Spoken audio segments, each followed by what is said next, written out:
से बहुत साधन एकत्रित किया, जैसे कि उसने अपने धन कमाया था वह उसी तरह पुण्य कार्य भी करता था और दीन दुखियों को दान दिया करता था। और ऐसा करते करते वह बूढ़ा हो गया और उसके बाद कृष्ण धनंजय नाम के 2 पुत्र भी हो चुके थे।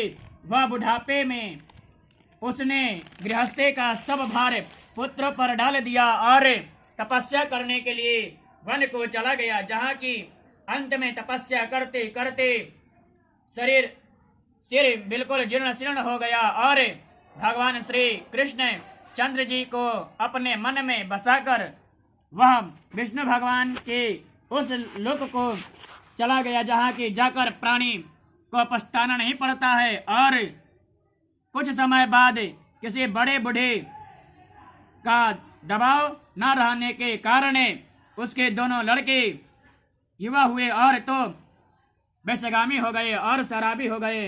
यदि कोई हितैषी वृद्ध उन्हें समझाता था पूछी कि अभी खाएगा कि 10 मिनट तो वे उसकी बातें नहीं सुनते थे और सैकड़ों हजार रुपए देकर विषय करते थे कि इस तरह क्षणिक सन्मुख के लिए हुए उन्होंने घर का सारा धन नष्ट कर दिया। वे दोनों अपने पहलवान समझते थे, इस कारण पहलवान ही उनको भाते थे और वैश्य का सौंदर्य उनका बहुत प्रिय था।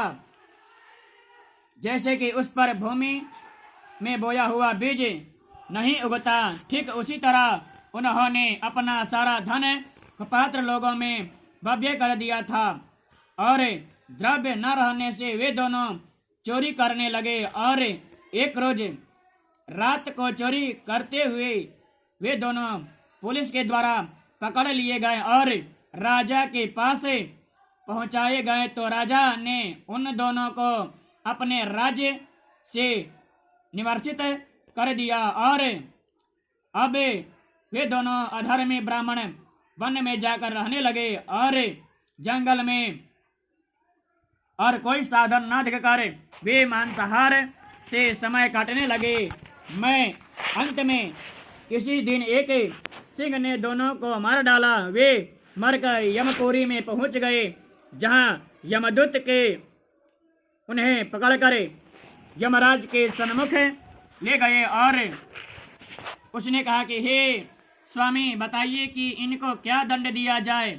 सेवक की बात सुनकर यमराज ने मनुष्यों के शुभ कर्म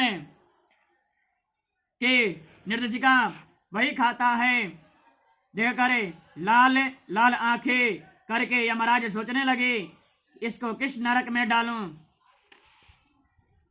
उन्हें त्रिशूलधारी दूतों को चित्रगुप्त ने आज्ञा दी कि इनमें से एक को स्वर्ग में ले जाओ, जहाँ की शाश्वत सुख में विद्यमान है, और दूसरे को लेकर उस भयानक नरक में डाल दो, जहाँ की विविध प्रकार की यातनाएं दी जाती है। और चित्रगुप्त की बात सुनकर वह प्रियवंद नामक दूत धनंजय को लेकर स्वर्ग को गया और दूसरा पापी कृष्ण शर्मा को नरक में ले गया और उसे क्रोध के साथ धकेल कर कहने लगा कि अभागे ब्राह्मण, जा अपने कर्मों का फल भोग।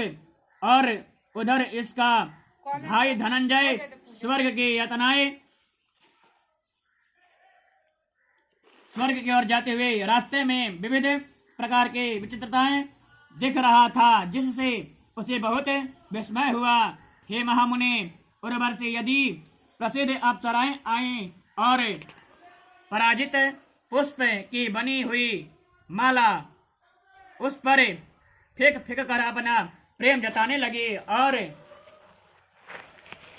धनंजय ने स्वर्ग मार्ग में इस प्रकार के समारोह दिखकर बड़े आश्चर्य और बड़े करुणा के साथ उस यमदूत से पूछा, हे धनंजय। धनंजय ने कहा, हे, हम दोनों एक ही माता के गर्भ से उत्पन्न हुए हैं, सहोदर भाई हैं।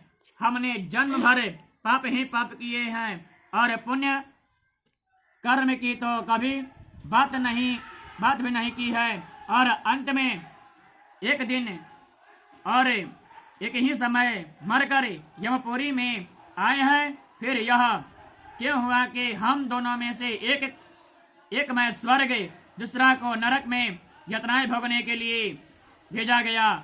यह मुझे बड़ा भारी संशय लगता है।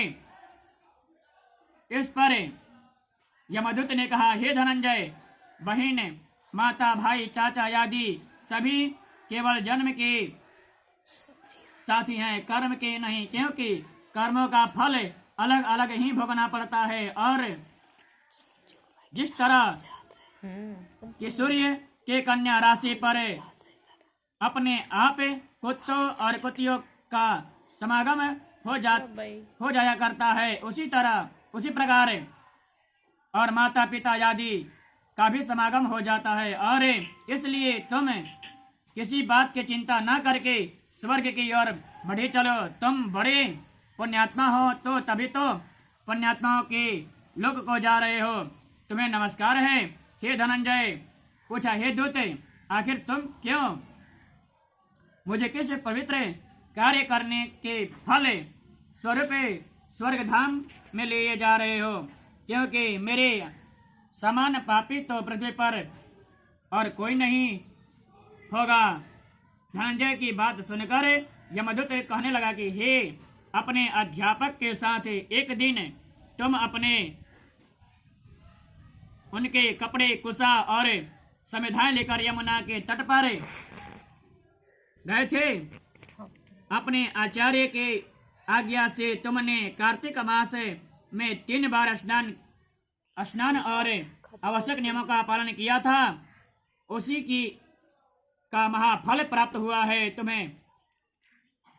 और एक बार स्नान करने से जन्म मरण के झंझटे से छूट गए और दूसरी बार के स्नान से इस अक्षय स्वर्ग को प्राप्त हुए हो।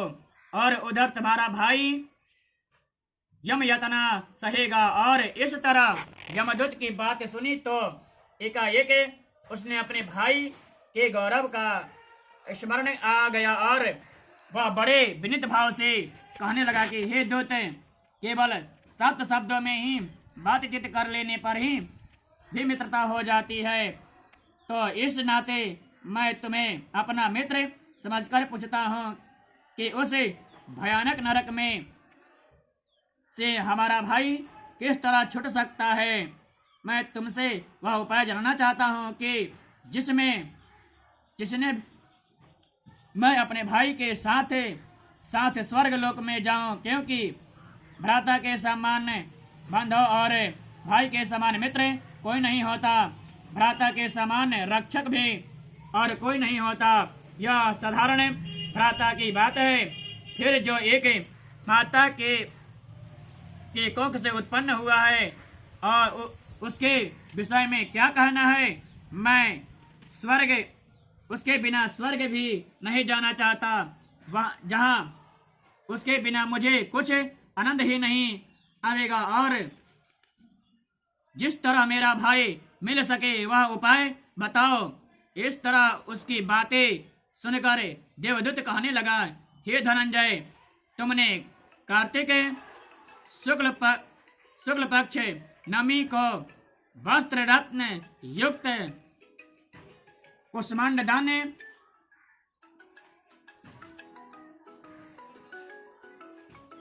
दिया है, वह पुण्य स्वर्ग वालों को भी दुर्लभ है। सो वह अलभ्य पुण्य तुम यदि अपने भाई को दे दो तो वह नरक की यातनाएं से छुटकारा पा जाएगा।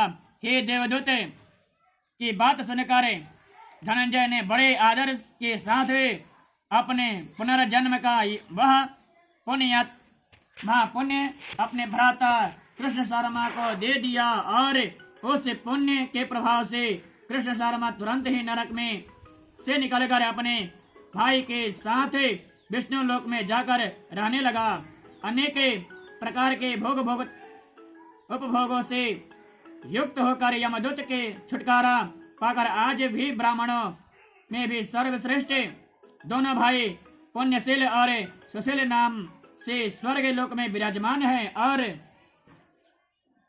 पंडितों के साथ कार्तिक शुक्ल पक्ष नवमी को कृष्ण नाम का स्मरण करके कृष्ण भगवान की आराधना में तत्पर होकर दोनों भाई कृष्ण के भक्त हो गए। और कार्तिक शुक्ल पक्ष के नवमी के दिन हिरण्य जो तथा वस्त्र सहित कुष्मांड दान देता है वह अपने कुल के करोड़ों पुरुषों को तार देता है। हे ब्राह्मण, मैं श्रेष्ठ शौनक कार्तिक नवमी व्रत के और कुष्मांड दान के महात्म्य को जो दूतों ने ब्राह्मणों को से कहा है वही मैं तुम्हें सुनाया हूँ। और कार्तिक मास में आंवले को प्रणाम करने से अश्वमेध भी अधिक फल होता है और प्रदक्षिणा करने से कोटि कोटि अश्वमेधों का फल प्राप्त होता है। जो मैं कहूँ सो सत्य है। जो पुरुष हरि भक्ति में तत्पर सत्यवादी ब्राह्मणों को आंवले के नीचे भोजन कराता है उसी का अन्य गुणकारी होता है। और कार्तिक मास में जो लोग आंवले के नीचे भोजन करते हैं उनके वर्षों के अन्य संसर्ग पाप नष्ट हो जाते हैं। एक बार बोले विष्णु भगवान की जय। गोपाल जी महाराज की जय। कृष्ण भगवान की जय। संकल्प कर लिया सब ले लिया।